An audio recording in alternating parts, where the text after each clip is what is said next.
மூன்றாம் வகுப்பு கணிதம் அலகு 1 கணங்கள் தொடர்புகள் மற்றும் சார்புகள் பயிற்சி 1.4 முதல் கணக்கு பார்க்கிறோம். இந்த பயிற்சியில் இருக்கக்கூடிய கணக்குகளை பொறுத்த வரைக்கும் 3 வரையறைகள் நமக்கு தெளிவா தெரிஞ்சது அப்படின்னா தான் இந்த கணக்குகளை நம்மளால தீர்க்க முடியும்.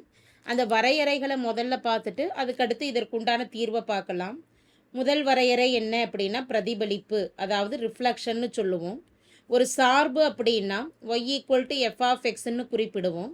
இந்த y = f(x) என்ற சார்புல எக்ஸுக்கு பதிலாக -x இருந்தது அப்படின்னா வளைவரையின் பிரதிபலிப்பானது எக்ஸ் அச்சை பொறுத்து பிரதிபலிப்பு அமையும்.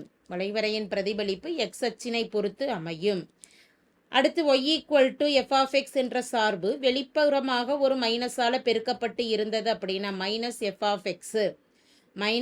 -f(x)ன்னு வெளிப்புறமாக பெருக்கப்பட்டு இருந்தது அப்படின்னா அந்த சார்பின் பிரதிபலிப்பானது y அச்சை பொறுத்து அமையும். சார்பின் பிரதிபலிப்பானது y அச்சை பொறுத்து அமையும். இரண்டாவது வரையறை இடப்பெயர்ச்சி.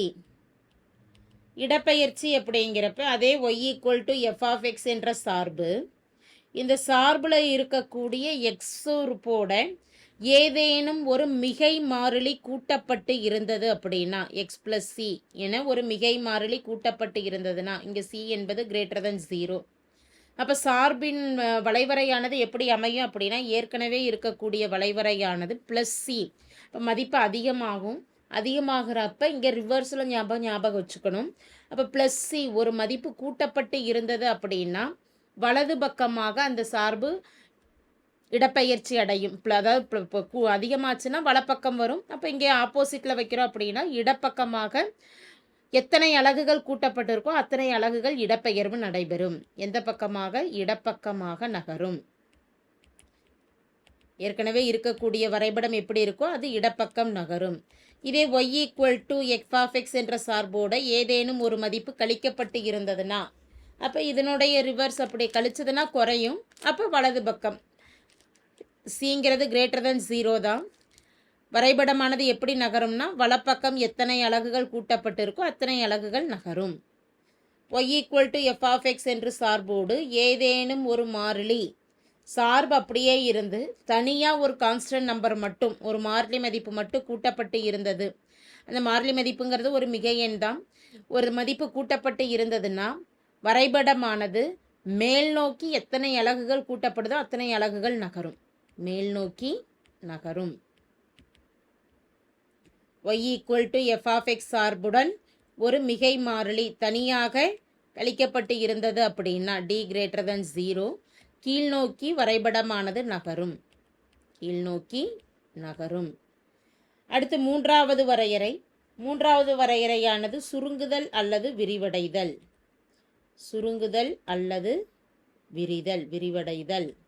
இந்த இடத்துல y = f(x) என்ற சார்பு ஏதேனும் ஒரு மிகை மாறிலி, அந்த மிகை மாறிலி எப்படி இருக்கணும் அப்படின்னா ஒன்றை விட அதிகமான மிகை மாறிலி. ஒரு எடுத்துக்காட்டுக்காக இதை பார்க்குறோம். y = f(x) என்ற சார்பு ஒன்றை விட அதிகமான எண்ணுங்கிறப்போ ஒரு 2ஆல் f(x) என்ற சார்பு பெருக்கப்பட்டு இருந்தது அப்படின்னா ஒன்றை விட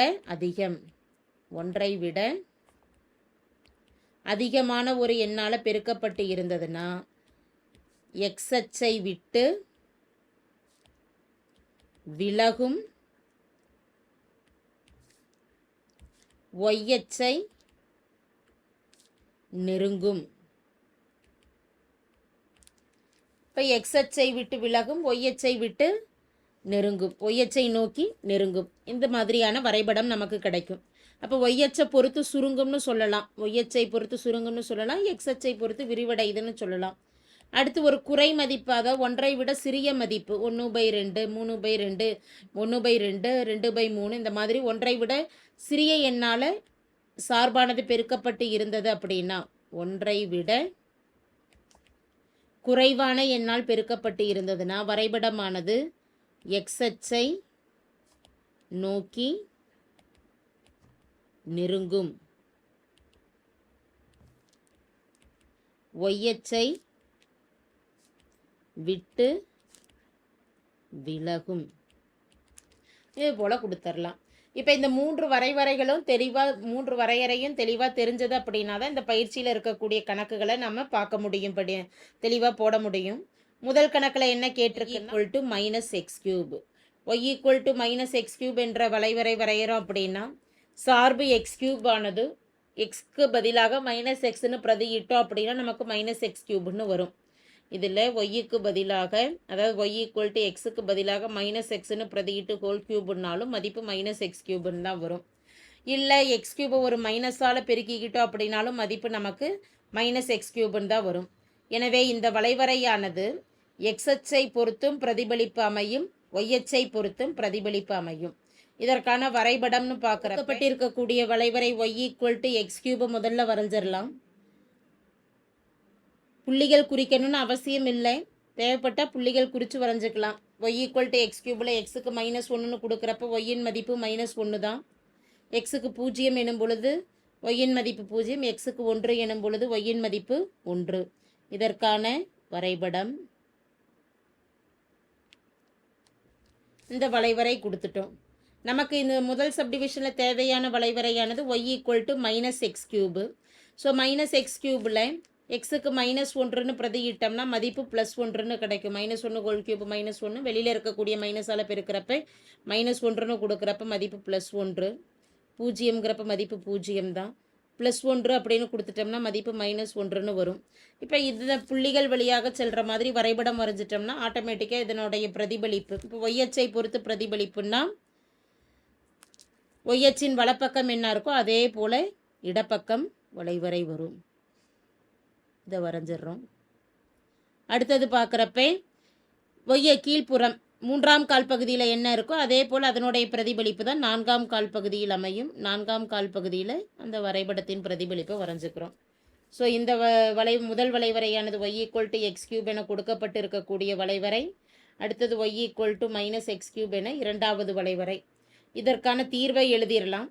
தீர்வுன்னு பார்க்குறப்ப எக்ஸ் அச்சினை பொறுத்து, எக்ஸ் அச்சை பொறுத்தும் பிரதிபலிப்பு அமையும், ஒய் அச்சினை பொறுத்தும் அமையும். எக்ஸ் அச்சினை பொறுத்து y ஈக்குவல் டு எக்ஸ் கியூபின் பிரதிபலிப்பு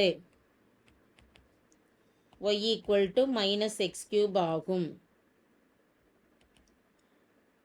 அடுத்து இரண்டாவது சப்டிவிஷனில் தேவையான வளைவரை வரையக்கூடிய வளைவரை y equal to x cube plus 1. இந்த சார்பு பொறுத்த வரைக்கும் எக்ஸ் கியூபுங்கிறது கொடுக்கப்பட்டிருக்கக்கூடிய சார்பு, அதனுடைய ஒரு மதிப்பு தனியாக கூட்டப்பட்டுள்ளது. எக்ஸு கூடவே கூட்டப்படலை, எக்ஸோட தனியாக ஒரு மதிப்பு கூட்டப்பட்டுள்ளதுன்னா எந்த நிபந்தனைக்கு கீழே வரும்னா y equal to f of x plus t என்ற நிபந்தனைக்கு உட்பட்டு வரும். ஒரு மாறிலி மதிப்பு தனியாக கூட்டப்பட்டு இருந்ததுன்னா வளைவரையானது மேல் நோக்கி ஒரு அலகு கூட்டப்பட்டு இருக்கிறதுனால மேல் நோக்கி ஒரு அலகு நகரும். வரைபடம் வரைஞ்சிடலாம். கொடுக்கப்பட்டுள்ள வளைவரை -1, 1, 0, 0, 1, 1. கொடுக்கப்பட்டுள்ள வளைவரையை வரைஞ்சிடறோம். முதல்ல இது y equal to x cube. மேல் நோக்கி ஒரு அலகு நகரும். அப்போ மேல் நோக்கி ஒரு அலகு நகருங்கிறப்ப இங்கே 0வாக இருக்கக்கூடிய புள்ளி இந்த இடத்துல 1க்கு மாறும். அதே போல் அடுத்த மதிப்பு இங்கே -1ல் இருக்கக்கூடிய மதிப்பு இங்கே 0க்கு வந்துடும். அடுத்து 1ல் இருக்கக்கூடிய மதிப்பு இங்கே 2ன்னு வந்துடும். அப்போ ஒவ்வொரு அலகுகள் நமக்கு மேல் நோக்கி நகரும். இந்த புள்ளிகளை இணைக்கிறப்ப வளைவரையானது இது y equal to x cube plus 1. தோராய வரைபடம் தான் வரைகிறோம் கொடுக்கப்பட்டிருக்கக்கூடிய நிபந்தனையை வச்சு. இப்போ இதற்கான தீர்வு எழுதிட்டோம் அப்படின்னா y equal to x cube plus 1 என்பதன் வளைவரை எப்படி நகர்ந்திருக்குது, மேல்புறம் ஒரு அலகு என்பதன் வளைவரை y equal to x cube என்ற வளைவரையை ஒரு அலகு மேல் நோக்கி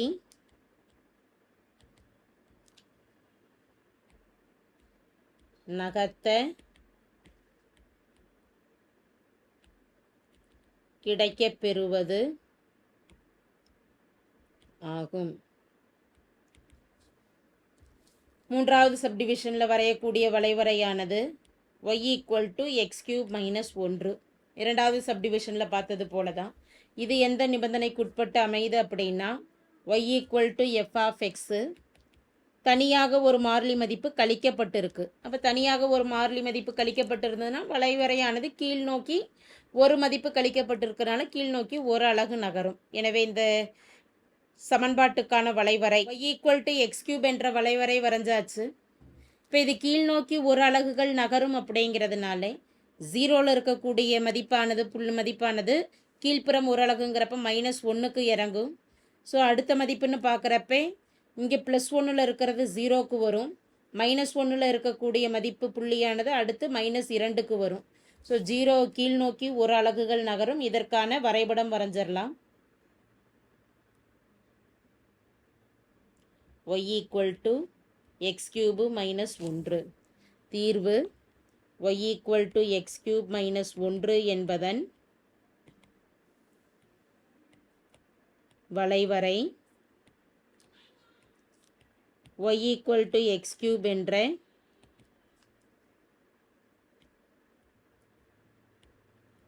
வளைவரையை ஒரு அலகு கீழ் நோக்கி கிடைக்கப் பெறுவது ஆகும்.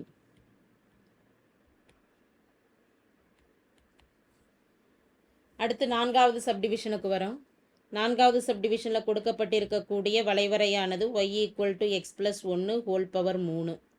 y equal to X plus 1 whole power 3. சார்பு எஃப் ஆஃப் எக்ஸில் இருக்கக்கூடிய எக்ஸ் மதிப்போடையே ஒரு எண்ணு கூட்டப்பட்டு இருக்குது.